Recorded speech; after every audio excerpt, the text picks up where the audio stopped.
Hello, everyone. I decided to do my book review on a true crime book about BTK, the serial killer. I chose this because I've always been pretty interested in BTK and just serial killers in general. So,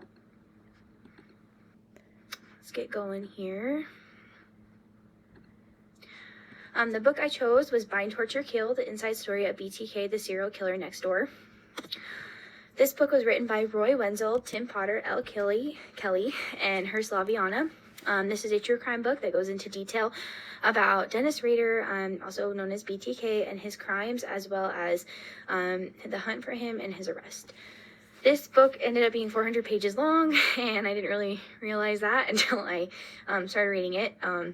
So this presentation is a little lengthy, so just bear with me. Dennis Rader was born on March 9th, 1945 in Pittsburgh, Kansas. His parents were Dorothea and William Rader. He grew up with his three brothers, Paul, Bill, and Jeff, in Wichita, Kansas. He recalls feeling lonely and neglected as a child since both his parents worked long hours. He especially resented his mother, causing a significant hatred towards women, and this carried on throughout his life. So he ended up developing violent and aggressive sexual fantasies as a young adult. He joined the U.S. Air Force in 1966 at 21 years old and served for 4 years. While his time in the Air Force, he began stalking and peeping on women, and he actually began sleeping with prostitutes. When he moved back to the U.S., Rader was introduced to his wife, Paula Dietz. His mom actually introduced them, and they married in 1971. Even though he was married, he still stalked women and planned to attack one at some point.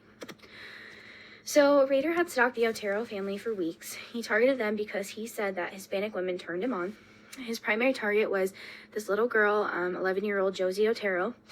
He snuck around their home trying to find a way in. He cut their telephone wire until he found a way in. On January 15th, 1974, he got into their house and staged it as a robbery. Joseph, the father, right here, was home from work due to an injury, and so was their youngest son, Joseph, or Joey. Julie, the mother, came home with Josie after taking the older kids to school and walked into the quote-unquote robbery. Rader took the parents upstairs. He tied them up and strangled them to death. The oldest kids, Carmen, Charlie, and Danny, came home from school, and he found their parents dead upstairs in their bedroom. Of course, then they ran to a neighbor's home and called 911. So once law enforcement arrived at the scene, they searched the home, and Josie was found strangled and hanging in the basement by a cord with her bra cut open at the front and her panties pulled down to her ankles. Dried semen was found on her leg as well on the floor next to her body. Joey was found strangled in his room, and the chair in his bedroom looked to have been moved. Law enforcement came to the conclusion that the killer sat and watched Joey die and then moved the chair back. So his next victim, he stalked 21-year-old Catherine Bright for weeks before planning his attack. On April 4th, 1974, he broke into her home and waited for her to come home. When she came home, she was not alone, and she was with a man, and it was her brother, Kevin Bright. He was visiting her for the weekend, and when they came in, Rader was there, and he said he was wanted in California, and he needed a car and some money. Rader decided that Kevin would be the first to go so he could spend more time with Catherine. He tied up the siblings and took Kevin into a different room, and Kevin broke free from his bonds. They fought. Rader shot him twice in the face. So Kevin survived, and he escaped to a neighbors to call 911. Here you can see the 2 gunshot wounds to his face. Rader proceeded to attack Catherine, but she also broke free and put up a good fight. Unfortunately, she was stabbed 11 times, and she died later on in the day, but Kevin survived, and he was able to tell the police what happened. Police were skeptical in connecting the Otero murders because the Oteros were strangled, and and the Brights were actually stabbed and shot. So, in October of 1974, 3 men in jail falsely claimed involvement with the Otero murders, and this infuriated Rader. He decided to anonymously call the Wichita Eagle, which was like the publishing place, I guess, and tell them that there was a letter in a book in the public library containing information about the Otero murders. This letter was found, and it described the murders so accurately that only the killer himself or law enforcement personnel would have been able to write it. The letter also said that the killer would strike again. It was signed BTK, Bind, Torture, Kill, and this was a name that Dennis Rader gave to himself, and no one referred to BTK as BTK until he did. So that's where the name came from. So after taking a 3-year break due to welcoming his first child, Brian Rader, and he actually started a new job at ADT, which I find ironic because that is an alarm security installing business. So he decided to kill again after all that. His next target was Shirley Vian, a 24-year-old mother of 3 young children. Rader knocked on the door of her house, and he was dressed in nice clothing, and he acted as a detective who was searching for a missing boy. He forced his way in and locked all 3 kids inside of the bathroom with pillows, blankets, and toys. Rader undressed Shirley, he tied her to the bed, and then strangled her while her kids were in the next room. So her children escaped through the bathroom window, and they ran to a neighbor's home to call the police. The previous crimes were not connected initially because the phone line had not been cut. The kids survived this time, unlike the Oteros, and there was no semen found at the crime scene. Although there were differences, newly promoted Wichita Police Chief Richard Lemunyan still believed it was the same guy because of what was used, which was plastic bags, cords, nylon stockings, and actually how she was bound. So after killing Shirley Vian, Rader found a new victim, 25-year-old Nancy Fox. Nancy was independent and she lived on her own. She cared about her appearance and kept things organized, which Rader then appreciated. On December 8th, 1977, Rader cut Nancy's telephone line and broke into her apartment. He waited for her to come home. She did, and then he tied her to her bed and then strangled her to death. Dried semen was also found on a nightgown at the scene. He felt compelled to anonymously call in the murder himself, leaving his voice on tape recording. Once Chief Lemunyan, once he heard about this, he was almost sure that it was BTK. Because the phone line was cut, she was strangled, and there was semen on her nightgown. So just a few little things that happened in between. On January 31st, 1978, a poem talking about the Vian murder was sent to the Wichita Eagle. On February 10th, 1978, a letter from BTK was sent to KAKE-TV, claiming the responsibility of the deaths of both Vian and Fox and another unnamed victim. Rader actually waited in the home of a 63-year-old woman and sent a letter to her saying that he was inside her home and waiting for her on April 28th, 1979. He never attacked her, but he just did this for attention. So, due to the sensitivity of the BTK killings, Chief Lemunyan created a secret task force called the Ghostbusters Task Force, and this consisted of Lieutenant Kenny Landwehr and some other officers. And another key thing is the first FBI and Ghostbusters profile of BTK was created, and they believe that he was a sexual sadist, a control freak, and he acted on a superficial level with other people in his life. And once he started killing, he could not stop. So Rader decided to kill again after 6 years, this time a neighbor. He got really lazy during his downtime, so he was like, oh, might as well just kill a neighbor because that's easy. So on April 27, 1985, he snuck out of the Boy Scouts camp he was at with his son and went to 53-year-old Maureen Hedges' home. He cut her phone line and broke into her home. He waited for her to return, but when she did, she was not alone.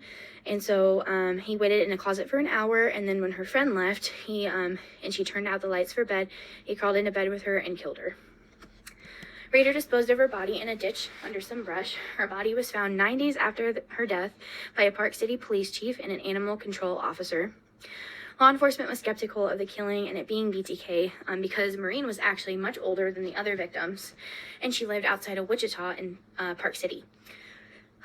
Lieutenant Kenny Landwehr and the Ghostbusters Task Force still believe that BTK was the person who killed her. So, on September 16, 1986, Rader decided to put on a disguise as a telephone repairman and knock on the door of 28-year-old Vicky Wagerly. She was skeptical because of what was going on in her neighborhood and all around her, but she let him in anyways. Her son Brandon was home, but he did not care. After fake testing her phone, he pulled a gun on her and forced her into her bedroom. In the bedroom, he had her lie down on the bed so he could tie her wrists and ankles. She fought and actually got a good amount of DNA under her nails, which is really important later on. So then, unfortunately, he strangled her and then took pictures of her lifeless body. Her husband, Bill, came home to find her dead and then called police right away. On his way home, he actually saw Rader driving her car away from the house, and he later ditched the car. So when officers arrived, their son, Brandon, kept repeating, "Man hurt mommy." And for many months, police believed that Bill killed his wife, but the DNA under her nails proved that he didn't and someone else killed her. So 5 years had passed after Rader killed Vicki Wegerle, and police believed that maybe BTK was dead or he was in prison. He was actually busy. He and his wife had another kid, a daughter this time, and he got a new job as a compliance officer. He decided to kill again, and this time it would be his last. On January 18th, 1991, Dennis Rader broke into the home of Dolores, or Dee, Davis. She was strangled and bound with pantyhose. The next morning, a friend of hers stopped by her house and noticed her home was broken into, and she was not home. They called 911 instantly, and search parties began. So Rader actually visited her body many times to take pictures before she was discovered. He brought a painted plastic mask that he used in his own photo shoots to put on her face to make her decomposing body more appealing. Rader finally dumped her body under a bridge and left the painted face mask to impress the police. This was, he always says that this was his favorite kill, and he actually enjoyed how much time he got to spend with her. So here's some key events that happened after the murders. He began to get really frustrated with the police because he felt like since so many years had passed that they maybe had forgotten about him and they weren't giving him attention, and he loved attention. So he started to send packages and letters. So in March of 2004, the Wichita Eagle received a letter from Bill Thomas Kilman, initials BTK, claiming that he murdered Vicki, with photos of the crime scene as well as a photocopy of her driver's license. On June 9, 2004, there was a package found taped to a stop sign with details of the Otero's murders in a small poem. In October of 2004, Rader claims that he was actually planning a murder, but he never followed through with it, and so he sent an envelope to Wichita police threatening the life of Lieutenant Kenny Landwehr. In December of 2004, Wichita police received a package with the driver's license of Nancy Fox and a doll bound at its hands and feet with a plastic bag over its head. So in January 2005, Rader attempted to leave a cereal box in someone's truck in a Home Depot parking lot. They actually threw it away, but it was later recovered into evidence. Surveillance footage showed someone driving a black Jeep Cherokee leaving the box inside the bed of the truck. Another package was sent to KAKE in February 2005, containing postcards and a doll symbolizing Josie Otero. So Rader began to get pretty arrogant, and he thought the way that he was communicating with law enforcement and media was pretty much untouchable. So he asked law enforcement if he could communicate with them via floppy disk and if it couldn't be traced. And so, of course, police, the people who were trying to catch him, said, oh yeah, it can't be traced. So he sent a purple floppy disk to KAS-TV on February 16, 2005, with a letter and then a gold necklace with a medallion belonging to one of his victims, I believe the Oteros, and photos of the crime scene. So little did he know he had just been tricked, because technology had been advancing and you actually could trace floppy disks. So metadata on the floppy disk contained info about the Christ Lutheran Church that Rader was elected president of, and it said the files were modified by not only Dennis Rader. So detectives drove by Rader's house and they saw a black Jeep Cherokee, the same car shown on the Home Depot surveillance footage. They obtained a warrant for a tissue sample for an old pap smear taken from Rader's daughter, Carrie, and this showed a familial match between the DNA found at the crime scenes and under Vicki Wegerle's nails and his daughter. So this match indicated that Carrie was closely related to the killer. And they did it this way so they couldn't tip Rader off, and then he could flee, or he could just get scared. So Dennis Rader was arrested while driving home on February 25th, 2005. Evidence was found at his home, in his car, at his church, on his computer, and in his office at City Hall. He was in a 33-hour interrogation that turned into a detailed confession, and then I believe in my paper I noted that his interrogation was so long that it took up 17 CDs. So Dennis Lynn Rader was charged with first-degree murder for all 10 of his murders on February 28, 2005. Soon after his arrest, media sources were announcing that he had been arrested, giving peace to the community that had lived in fear for over 30 years.